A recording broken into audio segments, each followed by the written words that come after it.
আমরা কিন্তু বোকা পুরুষ মানুষ আমরা যারা আছে আমরা কিন্তু আসলে বোকা জাতি জানেন। আমি আমার বয়স অনেক কম যদিও আপনাদের চাইতে, তবে আমি কিছু বিষয় ফিল করেছি আমার লাইফে, যেটা আমি মনে করি আলহামদুলিল্লাহ আল্লাহ পাক আমাকে নিয়ামত দিয়েছে। যেমন আমি ফিল করেছি আমার লাইফে যে মানুষের আল্লাহ ছাড়া আপন বলতে কেউ নাই, এটা আমি ফিল করেছি। আল্লাহ পাক ছাড়া একজন মানুষের সত্তাগত আপন, আপনার সত্তা আত্মাগত আপন বলতে আসলে কেউ নেই। যারা আছে আমাদের আশপাশে সবাই সবার স্বার্থে থাকে, সবাই সবার প্রয়োজনে থাকে।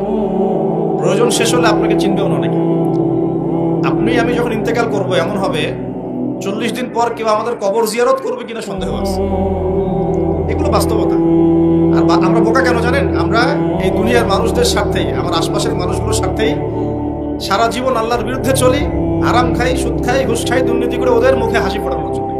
যেই মানুষগুলো আমাকেই চিনবে না পরকালে, দুনিয়াতেই মারা গেলে আমাকে চিনবে না, তো সেই মানুষগুলোর জন্য আমি আল্লাহর বিরুদ্ধে চলে যাই। আমরা বোকা না?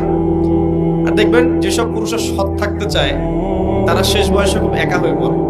খেয়াল করে দেখেন, যে পুরুষটা সৎ থাকতে চায় শেষ বয়সে গিয়ে দেখবেন তারা খুব একাকিত্বে ভুগছে। এখন একটা কমন সমস্যা, এটা অনেক প্রবীণ মানুষ যারা আছেন তারা কিন্তু একাকিত্বে ভোগেন, খুব একাকিত্বে ভোগেন। স্ত্রী দেখছে না, সন্তান খোঁজ খবর নিচ্ছে না, বন্ধু বান্ধবরা নাই, বৃদ্ধাশ্রমে গিয়ে পড়ে আছে। পরিবারগুলোতে এখন পুরুষ নির্যাতন বেড়েছে আর কি। হ্যাঁ, কথা একটু ভিতর থেকে বোঝার চেষ্টা করবেন। হ্যাঁ, নারী নির্যাতন তো আছেই, আমরা জানি। এমন দুশ্চরিত্রের লম্পট অনেক পুরুষ আছে সমাজে, যৌতুকের জন্য মেয়েদেরকে চাপ দেয়, স্ত্রীদেরকে চাপ দেয়, তাই না? শারীরিক মানসিক নির্যাতন করে না?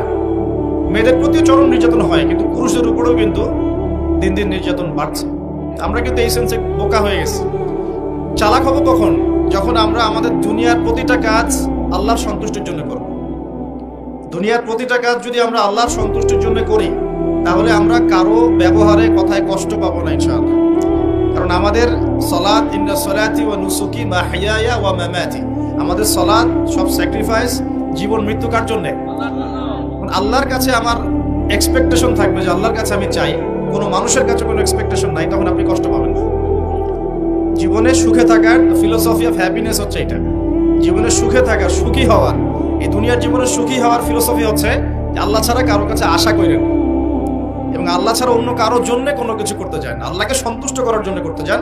ইনশাআল্লাহ আল্লাহ পাক আপনাকে সবকিছুই দিবে ইনশাআল্লাহ।